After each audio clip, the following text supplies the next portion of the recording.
All right, folks. Here we are, Joe Duffy's Picks. I know I apologized yesterday that maybe I didn't do a good job. I should have checked the audio levels, but now we got them better, so you'll be able to hear today's winner much better. All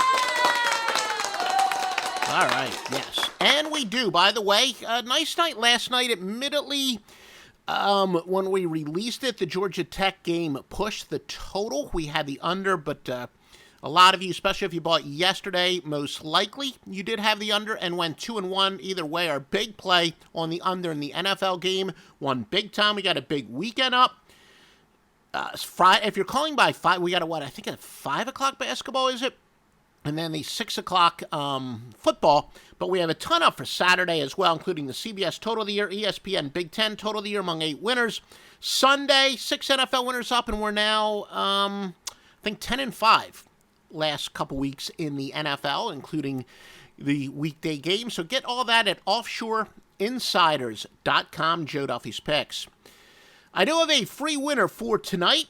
It is to go with Iowa minus the 13 against Iowa State. Iowa State's a bad team, and they've got nobody to match up with Luke Garza. He's the top player in the country. A lot of people would say Iowa big man. Look, Jalen Coleman-Lands is the only decent athlete on Iowa State, and he's 6'4", and I don't know how he's going to match. Obviously, that's going to be irrelevant against Garza, but can he really match up with the speed of Iowa?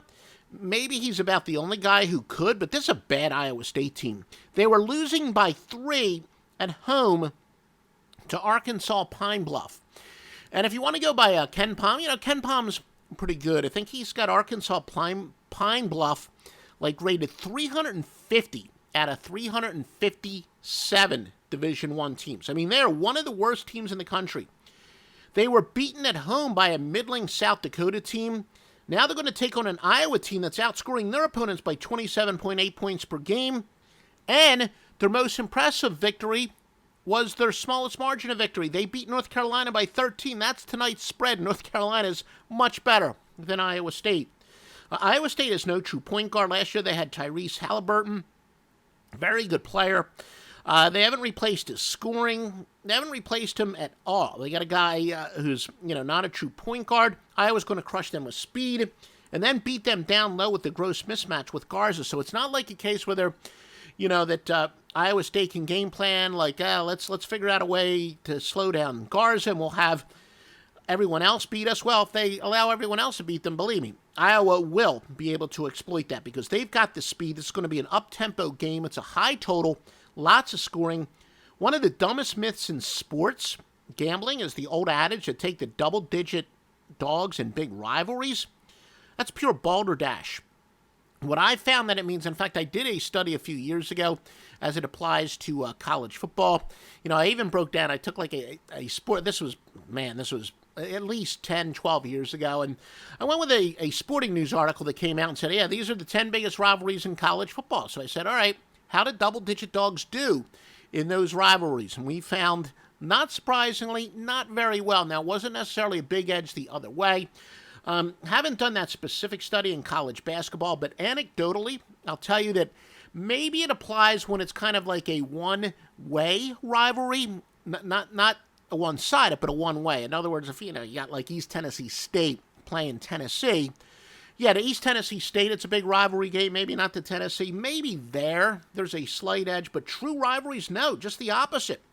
It means Iowa, the far superior team, is going to be focused for this game against an inferior team, where if it were a non-rivalry, yeah, maybe they'd be caught off guard. But because they are a rivalry, they're not going to be, and they've got no compunction. They're up to score. Remember, these are recruiting rivals, so what's better than saying, look, you're considering us, you're considering the other school? Man, we beat them by 30 last year. Why would you want to go to them? So that is a humongous myth. Not necessarily the polar opposite is true, but a slight lean towards the other way. Big favorites do well in big, true rivalries. Not like I said, the one-way rivalries, Davidson, North Carolina, stuff like that. True rivalry. So that is complete poppycock. And not that I've heard it really uttered all that much in recent years as I used to. When I first got started in this business in the 80s, that was regurgitated and it was totally false then. And it's even more false now. Anyway, your free winner again is to go with Iowa. All right, yeah, we finally sent away for a nice piece of software where we, have a little bit more fun, and maybe I'll start appearing on some of these videos. Look, I haven't gotten a haircut in a long time. I'm kind of, doing the thing to slow down the spread of COVID and whatnot. But, maybe we'll make the video portion, if you're watching on video, a little bit more interesting. But again, please support us. Give us a like, comment. If you're watching on Periscope, what do they call them? Hearts. If you're listening to the audio podcast, please give us a 5-star rating if you're listening on a platform that allows you to do so.